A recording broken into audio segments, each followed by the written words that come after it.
AEW drew phenomenal ratings this past Wednesday at the Roy Wilkins in St. Paul, Minnesota. And SmackDown last night was one of the worst SmackDowns ever. Stay tuned for why I feel that way.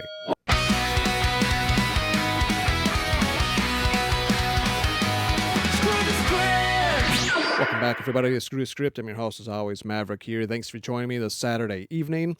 Let's get right into my claim, starting with WWE, and I'll save the best for last. We'll get to in a few moments here, but let's get right into SmackDown. Why do I feel like it was one of the worst shows ever? Well, there are multiple reasons. One of them is a factual thing. The others are opinion-based, but let me show you the factual thing right up here. On Cage Match, now, this may be a little bit different, but at the time of this recording, it is holding a 1.71 on Cage Match. That is fucking brutal. Oh, man, that is really bad.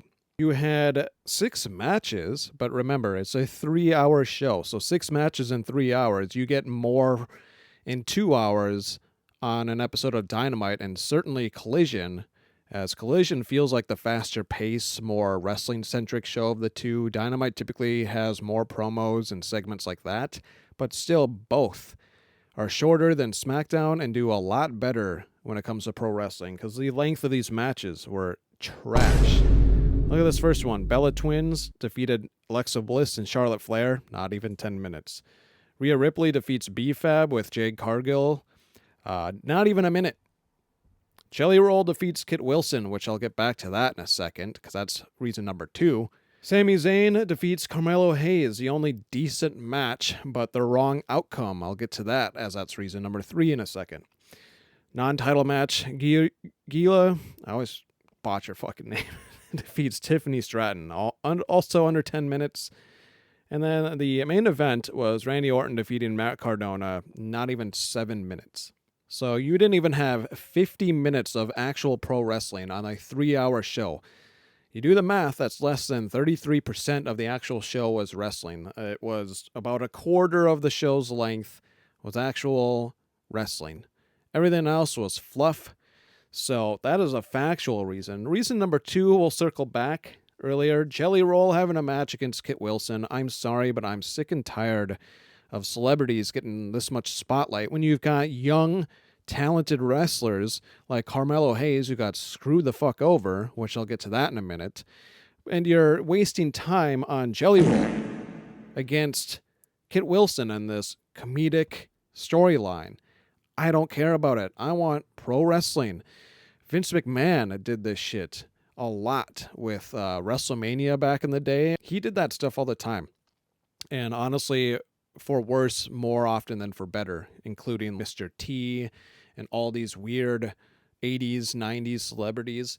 WWE is back to doing that again. Jelly Roll should not be giving this much TV spotlight when they have a plethora of talent that are not old. All of their champions are, which I'll get to that also. And you're doing this. And then reason number 3 was the fact that they put Sami Zayn over Carmelo Hayes. And I'm going to segue into the next topic with this. This was a very disliked, very divisive finish and choice by WWE. As you can see, more people are disliking it than liking it, saying, poor Carmelo Hayes, the underdog strikes again, ruthless depression. I got a feeling there's going to be many dislikes just like a month ago, and there is, and it keeps climbing. You've got these comments from people. Literally could have been Trick and Mello. Y'all sold. Yes, true. No one wanted this button. Could have been Trick versus Carmelo. Ela versus Mello. Anything. Look at all those thousands of likes on those comments. Here's another one. Taking Mello out of WrestleMania is sick work. Who the fuck wanted this? Nobody gives a fuck about Sammy Hogan. Carmelo Hayes robbed and screwed button. The disrespect to Mello is wild. Thousands upon thousands of likes for all of these comments. And WWE doesn't care because you're shilling out your money to them. Step up or settle with it. That's really what these E-stands need to do, but they won't. A lot of them are just jabbering. I'm actually calling them out on their bullshit, on their stupid-ass decisions in this channel. I don't like it. A lot of people don't like it. I'm not the only one. Look at your champions now heading into WrestleMania. All of them are 40 plus. Where is room for the young talent? Punk's 47. Cody's 40. Penta's the only one on this list that I'll give a pass for because he deserves it and should have been champ months ago. He's 41. Sami Zayn's 41. He's champ again. They should have kept it on Carmelo Hayes and had Trick take it off of Hayes at WrestleMania. But no, now it'll hopefully the way they can at least save this somewhat is have Trick Williams beat Sami Zayn, and he's just a quick bridge champion for Trick to have that belt. You got R-Truth and Damian Priest, 54 and 43. You got the Usos. They're both 40 since they're twins. So where is room for the young talent, WWE? You had an ugly botch on SmackDown last night. Here's the clip. Tossing Julia away. Target the Swanton. And here's the updated card for WrestleMania. 2 more matches added. Sami versus Trick is for WrestleMania, but again, they failed at it just sticking with the current champ. I don't know why they need to push Sami to have another Mania moment. It should have been Carmelo Hayes and Trick Williams. And now Drew McIntyre got screwed out of his belt, which people resoundingly hated. It was an awful ratio of likes to dislikes when Cody took that belt back last month. Now he's thrown in this half-ass put together unsanctioned match against Jacob Fatu. Would have been better if it was like a steel cage at least, more classic WrestleMania type match. Don't care about this at all.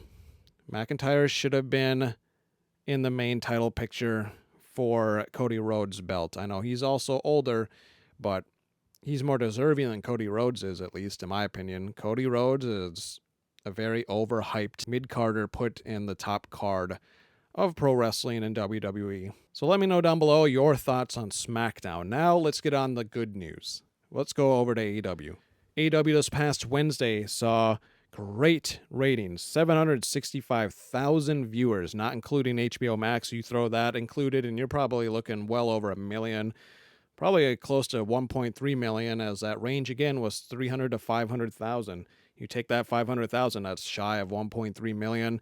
I don't care if you climb into these comments and say that it's a bunch of BS. Well, where's your proof that it's not? This is great news for AEW. Dynamite was the best show of the week, which wasn't surprising. It was better than Raw.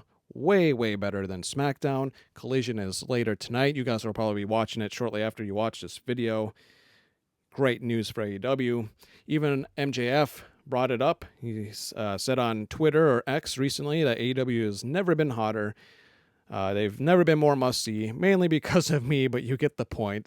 He's always got to plug himself in the situation, but it's true. He can ramble on all he wants about this and gloat because he's proof in the product increasing in popularity. MJF is money. Tune in or stay mid. This Wednesday, April 1st, we've got a show in Kenny Omega's hometown of Winnipeg, which we're going to transition into somebody else that's from Canada in a moment here. News on him. Look at that card, though. Pac versus Ospreay. You've got the contract signing between MJF and Omega, and you've got a great trios match listed for that. And that's still, multiple days away. There'll be more things announced for that. But Pac versus Ospreay alone is going to be probably the pro wrestling match of the week for next week. Now going on to that Canadian, none other than Chris Jericho. He filed the trademark for Cornerstone. Now, does this mean he's returning to AEW? Is he going back to WWE and using that nickname? It honestly could work for either. He was a cornerstone of WWE years ago, a cornerstone of AEW now, and their history of them being started up. I mean, it was them that the Young Bucks and Hangman and Omega went to first and approached to help really, really put eyes on the product and put this creation on the map. It was him. It was Jon Moxley quickly thereafter. Chris Jericho, whether you like him or not today, he is a very, very important reason why AEW is the success that it is today. And so the name Cornerstone works perfectly, actually. I do like this. Maybe this will be his final run if he does return to AEW. And, I don't want to grasp at straws here, but they are in Canada coming up here for a short stint of a few weeks, I believe. And I think Dynasty is in Canada, if I'm not mistaken. Correct me if I'm wrong, but maybe he returns at AEW Dynasty. Back to Kenny Omega news, as him and MJF had great chemistry this past Wednesday. He goes on to talk about their partnerships that they've grown with New Japan and CMLL. He says, "You are taught by WWE that nothing else exists prior to what you were watching. What really sticks out is when AEW reached a point where we had an official partnership with New Japan, CMLL, and we were willing, able, and eager to show the various professional wrestling styles of the world to our American fans and international fans. That was a main goal for me. I wanted people to experience all the different types of professional wrestling." Great interview. You can watch the rest of it or listen to the rest of it with Justin Barrasso. Kenny Omega, also very, very important key piece to what AEW is today. I love the wrestler very, very much. I love who he is outside of the ring as well. Kenny Omega is an all-timer, and this is a great quote to see, as AEW has done a phenomenal job with partnerships over the years. The only bad news I have for AEW in this video, Josh Alexander out indefinitely with a severe knee injury, which sucks. I believe it was last week's Collision tapings. He got injured. They had to abruptly end the match, or call an audible, at least in the match, if I remember right. It sucks because I do like Josh Alexander. I think he's a great wrestler. I don't think he's been utilized to his full potential in the Don Callis family. So whenever he does come back from injury, I hope that he does get utilized a little bit better. But it sounds like he's going to be out for quite a long stint. Both the Don Callis family and the Bang Bang Gang are really, really having issues with staying healthy. And I hope nothing but the best for those injured wrestlers in both factions, as I want to see both of them at full strength. Aubrey Edwards, according to Fightful Select, has signed a new contract with AEW to remain with the company. I love Aubrey. I think she is one of the best pro wrestling referees in general, not just in AEW. She's very theatric. She's entertaining. She's just great at what she does. So congratulations to Aubrey on the new contract. And lastly, on this shorter video this weekend, I've got some MLP news. Scott D'Amore announces Maple Leaf Pro Wrestling national TV show in Canada. It's going to be called Mayhem. Maple Leaf Pro Mayhem. I love MLP. They have phenomenal wrestling. I wish nothing but the best for Scott D'Amore to keep growing, as we know that they are definitely going to be a company that will be partnered with AEW. They already kind of are with AEW and ROH. So I hope nothing but the best for this outcome. Canada is getting some great wrestling, and I cannot wait to see how this continues. I'm actually considering getting an MLP hat or a shirt to wear while I record videos on this channel, because I really am a big supporter of MLP. That's all I had in this episode of Screw the Script. Let me know down below your thoughts on SmackDown, your thoughts on Chris Jericho. Do you think he's going back to WWE? Do you think he's returning to AEW? How about your thoughts on Collision? Some of you may be watching this after Collision has ended, and if so, let me know what your favorite match was.